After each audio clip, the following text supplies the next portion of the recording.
आपसे आपका रोजगार छीना, सरहद छीनी, मुझसे मेरा देश छीना और न जाने क्या क्या छीनेगा। ये चीन है, ये सब छीन लेगा। भारत और चीन के बीच में पिछले कुछ समय से जो गतिरोध चल रहा है, उसे अब पूरी दुनिया देख रही है। पूरी दुनिया की निगाहें इस तनाव पर टिकी हैं। अमेरिकी राष्ट्रपति डोनाल्ड ट्रंप तो इस मामले में मध्यस्थता की भी पेशकश कर चुके हैं। हालांकि इस मौके का फायदा न ही उन्हें चीन ने उठाने दिया और न ही भारत ने। भारत चीन के साथ अपने तरीके से डील कर रहा है। सीमा पर उसके सामने सीना चौड़ा करे हमारे भारतीय सैनिक तैनात हैं। हालांकि बातचीत से विवाद सुलझाने पर बात चल रही है, लेकिन सफलता मिलती नजर नहीं आ रही।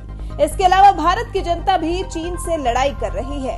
चीन के वॉलेट पर अटैक करके, चीनी एप्स को डिलीट करके, चीनी सामान का बहिष्कार करके, जिससे चीन परेशान होकर भारतीयों के खिलाफ अनाप शनाप बक भी चुका है।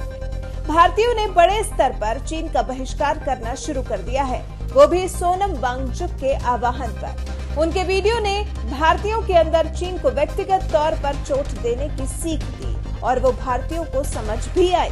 सोनम वांगचुक की तरह ही एक तिब्बती ने हिंदी में भारतीयों से चीनी सामान का बहिष्कार करने की अपील की है। साथ ही भारतीयों को आगाह किया है, ये चीन है जो सब छीन लेगा। तिब्बत की ये भावुक अपील सोशल मीडिया पर वायरल हो गई है। वीडियो में तिब्बत के नागरिक चीन के जुल्मों पर एक कविता सुना रहे हैं। कह रहे हैं, ये चीन है सब छीन लेगा, अपने फायदे के लिए पूरी दुनिया को बेच देगा। आपसे आपका रोजगार छीना, सरहद छीनी, मुझसे मेरा देश छीना, न जाने क्या क्या छीना। ये चीन है, ये सब छीन लेगा। वक्त है जवाब देने का। सेना देगी जवाब बुलेट से और हमें जवाब देना है वॉलेट से। ये चीन है, ये सब छीन लेगा, अपने फायदे के लिए पूरी दुनिया को बेच देगा।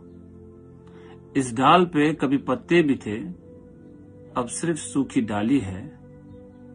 दिवाली पे मिट्टी के दिए थे, अब सिर्फ प्लास्टिक की बने लाइटें हैं। आपसे आपका रोजगार छीना, सरहद छीनी, मुझसे मेरा देश छीना और न जाने क्या क्या छीनेगा। ये चीन है, ये सब छीन लेगा। वक्त है जवाब देने का। सेना देगी जवाब बुलेट से और हमें देना है जवाब अपने वॉलेट से। देश पे मर मिटने की बातें छोड़ो, बस इतना सा काम करो। चीनी सामान का बहिष्कार और अपने फोन से चीनी ऐप डिलीट करो, क्योंकि ये चीन है, ये सब छीन लेगा। अपने फायदे के लिए पूरी दुनिया को बेच देगा। सबको अंधेरे में रखकर झूठ का कारोबार किया, सबको अंधेरे में रखकर झूठ का कारोबार किया। उसकी एक झूठ ने न जाने कितनों को बर्बाद किया। वक्त है चीन से जवाब मांगने का। सब मिलकर आवाज उठाओ, चीन को जवाबदेही बनाओ। #Make China accountable 2020। जय हिंद, जय भारत, जय तिब्बत। इस तिब्बती नागरिक के मुताबिक चीन को जवाबदेह बनाना होगा, उसकी जवाबदेही तय करनी होगी। #मेक चाइना अकाउंटेबल 2020 के साथ चीनी सामान का बहिष्कार करने की अपील की है।